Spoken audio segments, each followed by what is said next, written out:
ಕೇಂದ್ರದ ಬಿಜೆಪಿ ಸರ್ಕಾರವು ಇದ್ದ ಕಾರ್ಮಿಕ ಕಾನೂನುಗಳ ಬದಲು ಕಾರ್ಪೊರೇಟ್ ಪರ ಕಾರ್ಮಿಕ ಕಾನೂನುಗಳನ್ನು ತಂದಿರುವುದನ್ನು ಖಂಡಿಸಿ ಕಾರ್ಮಿಕ ಸಂಘಟನೆಗಳು ನಡೆಸಿದ ಭಾರತ ಬಂದ್ ಸಾಕಷ್ಟು ಕಡೆ ಪರಿಣಾಮ ಬೀರಿತು.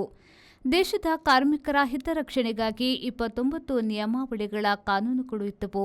ಅದನ್ನೆಲ್ಲ ರದ್ದುಗೊಳಿಸಿ ಬಿಜೆಪಿ ಸರ್ಕಾರವು ಕಾರ್ಪೊರೇಟ್ ಕಂಪನಿಗಳ ಪರ 4 ನಿಯಮಗಳ ಕಾರ್ಮಿಕ ಕಾನೂನು ಜಾರಿಗೆ ತಂದಿವೆ ಎಂದು ಎಲ್ಲ ಕಾರ್ಮಿಕ ಸಂಘಟನೆಗಳು ಆಪಾದಿಸಿವೆ.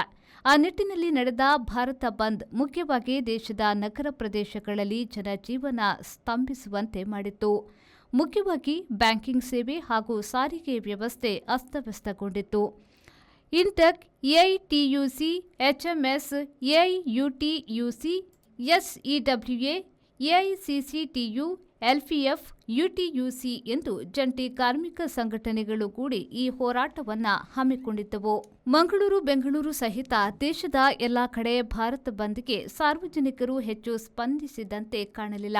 ಆದರೆ ತಮ್ಮ ಪ್ರತಿಭಟನೆ ಹಮ್ಮಿಕೊಳ್ಳುವಲ್ಲಿ ಕಾರ್ಮಿಕ ಸಂಘಟನೆಗಳು ಎಲ್ಲೂ ಹಿಂದುರಿಯಲಿಲ್ಲ. ಬಿಜೆಪಿ ಸರ್ಕಾರದ ಹೊಸ ಕಾರ್ಮಿಕ ಸಂಹಿತೆಯು ಕಾರ್ಮಿಕರನ್ನ ಸಂಪೂರ್ಣ ಅವಗಣನೆ ಮಾಡಿ ಕಾರ್ಪೊರೇಟ್ ಕಂಪನಿ ಮತ್ತು ಉದ್ಯಮಿಗಳಿಗೆ ಪೂರಕವಾಗಿ ಬಂದಿವೆ. ಅದನ್ನ ರದ್ದು ಮಾಡಿ ಹಿಂದಿನ ಕಾರ್ಮಿಕ ಕಾನೂನುಗಳನ್ನೇ ಮುಂದುವರಿಸಬೇಕು ಎನ್ನುವುದು ಕಾರ್ಮಿಕ ಸಂಘಟನೆಗಳ ಒತ್ತಾಯವಾಗಿತ್ತು.